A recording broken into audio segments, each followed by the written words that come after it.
One of the impacts you've had on this race is Hillary Clinton has moved toward a number of your positions, from the Keystone Pipeline to Asian trade, even calling on the governor of Michigan to resign. She seemed to do that right before the debate in Flint. If you could move her on one more policy, what would it be? Look, Anderson, I think the American people know it is not what a candidate says during a campaign. What the American people are, what kind of ideas they steal from other people. What is important is what your record is and what your history is. Right now, Hillary Clinton has super PACs that are raising huge amounts of money from Wall Street, the fossil fuel industry, and drug companies. I think most Americans understand that somebody cannot be a serious agent for change when they are so close to some of the most powerful special interests in this country. We have raised money through 5 million individual contributions, averaging $27 apiece. I have spent my entire political life taking on Wall Street, taking on the drug companies, taking on the fossil fuel industry. That is the kind of record that I think the American people and Democrats will look at, and that's why I am confident we are going to do better and better as this campaign proceeds. I saw you on the campaign trail the other day. You said that you never went to one of Donald Trump's wedding, clearly a reference to Secretary Clinton, who did attend Donald Trump's wedding. Should voters take that into consideration, that she was once friendly with Donald Trump, that she received funds from Donald Trump? I think, people have got to take everything into consideration. Look, this is no secret. Hillary Clinton is the candidate of the establishment. She is the candidate, the Democratic candidate of the big money interests. She has the support of public officials all over America. What it is also clear is we are running an insurgent campaign. We are the anti-establishment campaign. We are the campaign that is calling for a political revolution, that has taken on the billionaire class and Wall Street. And I think as people look at our records, how we raise money, what our views are on income and wealth inequality, who was there first, who was helping to lead that fight, the war in Iraq, fracking, on all the public colleges and universities being tuition free, demanding that the wealthy and large corporations start paying their fair share of taxes. Who is calling for the United States to join the rest of the industrialized world for a Medicare for all healthcare system, guaranteeing healthcare to all people? That is Bernie Sanders. And that is why we are creating so much excitement at the grassroots level. Senator Sanders, thank you very much. Good to talk to you tonight. Hillary Clinton, I think, is a terrific woman. I mean, I'm a little biased because I've known her for years. I live in New York. She lives in New York, and I've known her and her husband for years, and I really like them both a lot. And I think she really works hard, and I think she's given an agenda that's not all of her, but I think she really works hard, and I think she does a good job, and I like her. Do you think that she says she's out at the end of this term? Do you think we're going to see her again running for office? I think so. I think, assuming she's healthy, which I hope she will be, I think she probably runs after the next 4 years, I would imagine.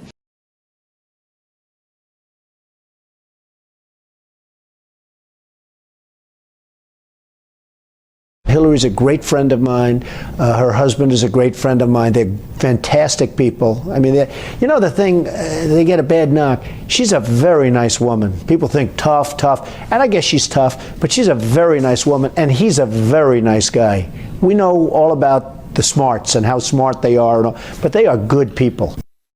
Well, first of all, I know her very well, and I know her husband very well, and I like them both. And they are, just really terrific people.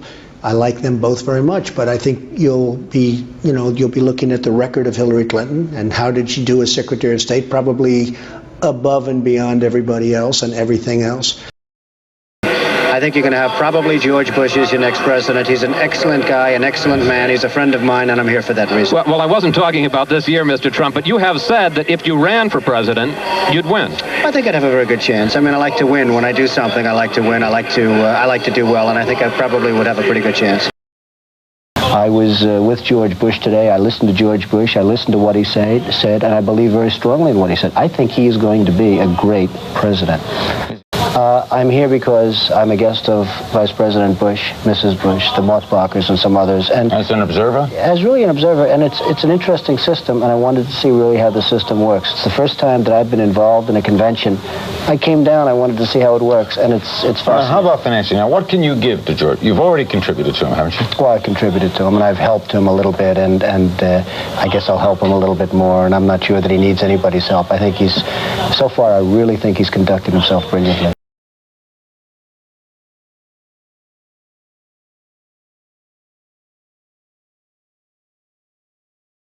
I'm delighted to welcome you all today to this wonderful museum and to this ceremony recognizing Hillary Clinton for her lifelong career in public service.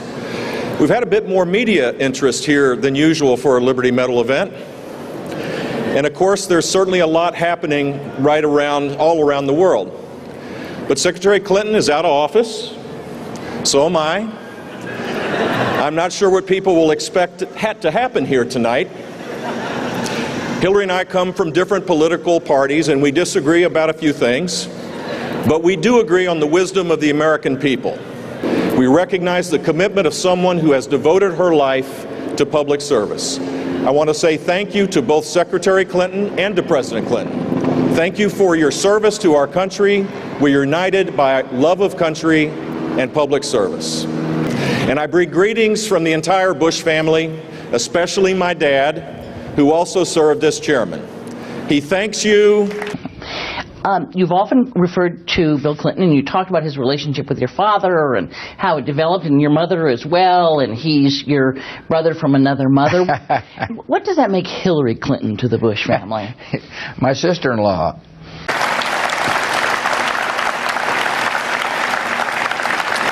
And I want to say a special thank you to Governor Bush, and to applaud his commitment to the National Constitution Center.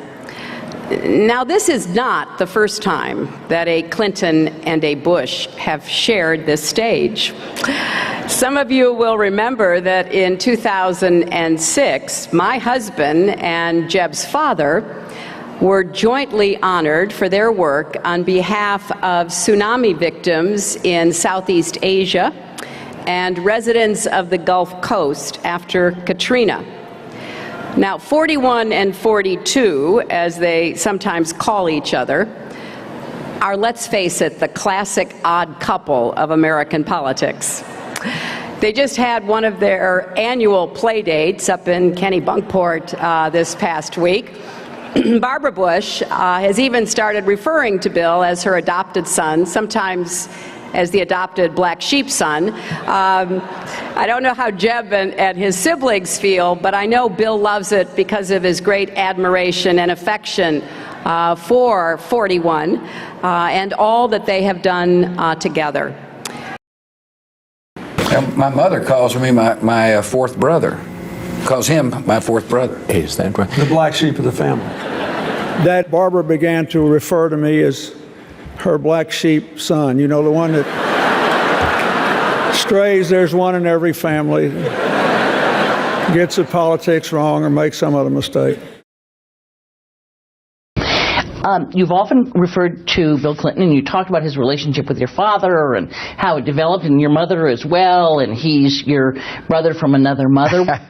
What does that make Hillary Clinton to the Bush family? My sister-in-law.